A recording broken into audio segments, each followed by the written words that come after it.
Innovations Fair 2023, Collaboration and Implementation with the CVI Companion Guide, with Andrea Montano, Developmental Specialist, and Alicia Homza, Early Childhood Programs Instructor. So thanks for having us.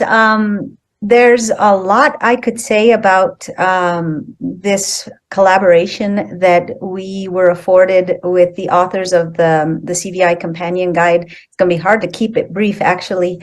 So in late 2019, we had Birth to Three group had an unusual opportunity to get a draft copy of the CVI Companion Guide well before it was published.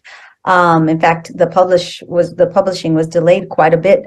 So we had a lot of time to really dive into the companion guide, and the authors actually came in March of 2020, right before the shutdown, and they gave us an in-person training, and then everything shut down. And we were allowed to the opportunity to meet by Zoom simply because of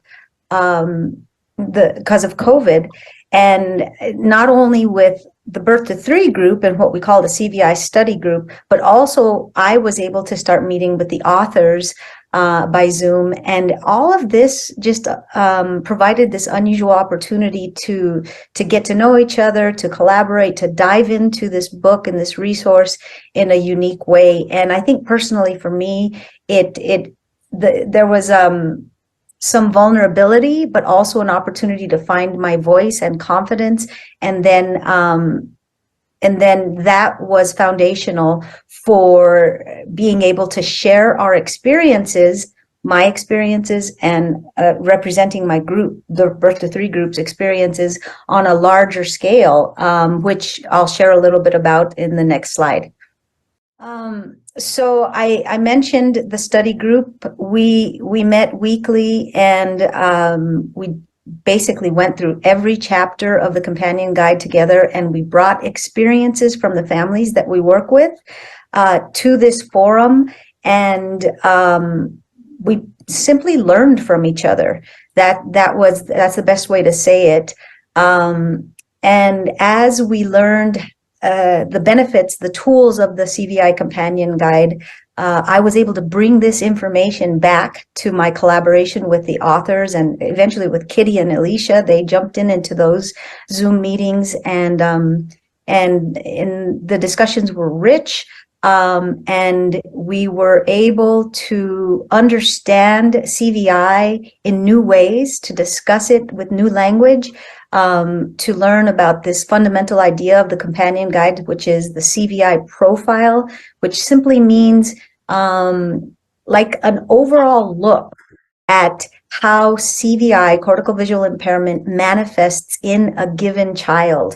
What is their individual profile? And then how we use that information and simultaneously aim to understand the child's overall development in gross motor, fine motor, all of the developmental domains, making sure that you understand a family's priorities, their particular daily routines, the parents' perspectives on their child's sensory system, and then you weave that all together for your approach with a family. And I think we have found that it was affirming to what we were already hopefully trying to do in Birth to Three, but also empowering, and it only strengthened our practice. And like I said, I could speak for hours on this, but I'm going to just jump ahead to share the fact that Kitty and I specifically have had some unique opportunities to share the implementation on the national stage. With most recently, we did CVI for the TVI, which Perkins hosts. We did a 3-part series with APH, American Printing House. We have worked with AER, the neurological division of AER, and several others that are slipping my mind at the moment, but it's ongoing. In July this summer, we're gonna host a workshop on this stuff in Denver for the International Vision Conference. And so anyway, it's been an amazing collaboration, and I'm super grateful for it. And I appreciate the opportunity to share just a little bit about it with you guys today. And so I was lucky enough to be asked to be on the CVI profile group with Andrea and the whole team.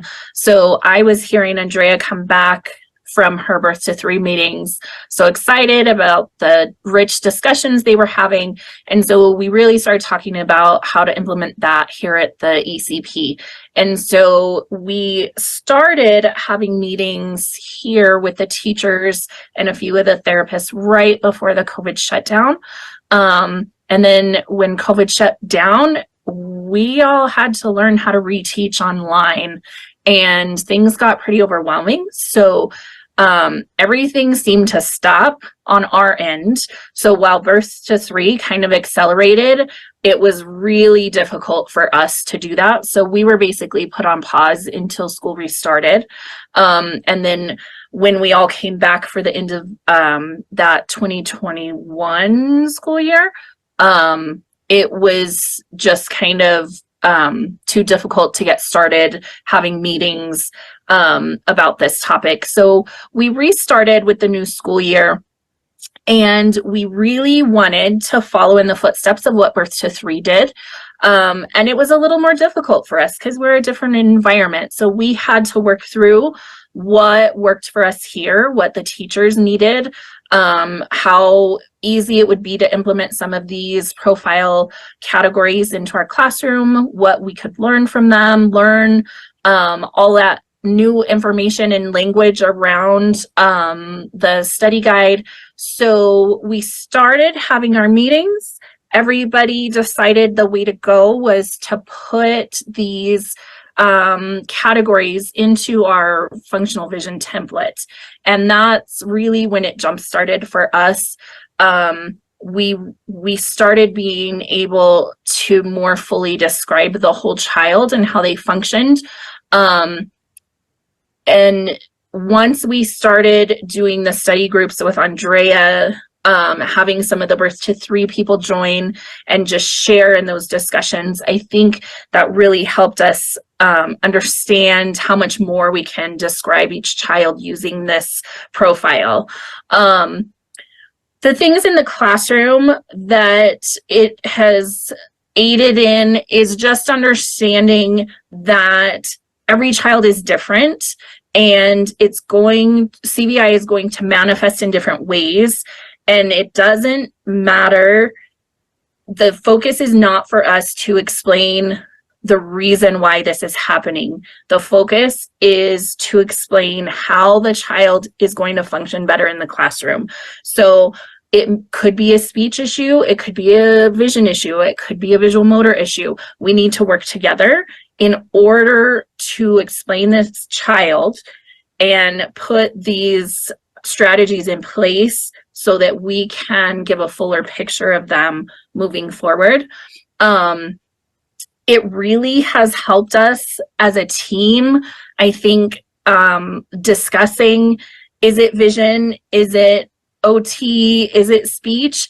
Because we can have these rich discussions that we're coming, I feel, from that, like the Birth to Three group was having. We've been able to start these discussions on what we are seeing, and does it fit into one category? Does it go into another? And we really are just explaining each child better. So I feel that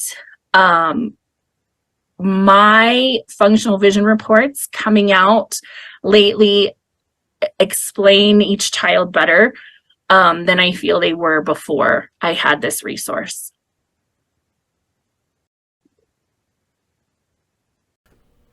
NMS BVI, Innovations Department, New Mexico School for the Blind and Visually Impaired, Alamogordo, Albuquerque, statewide outreach, 1-800-437-3505, www.nmsbvi.k12.nm.us, spring 2023.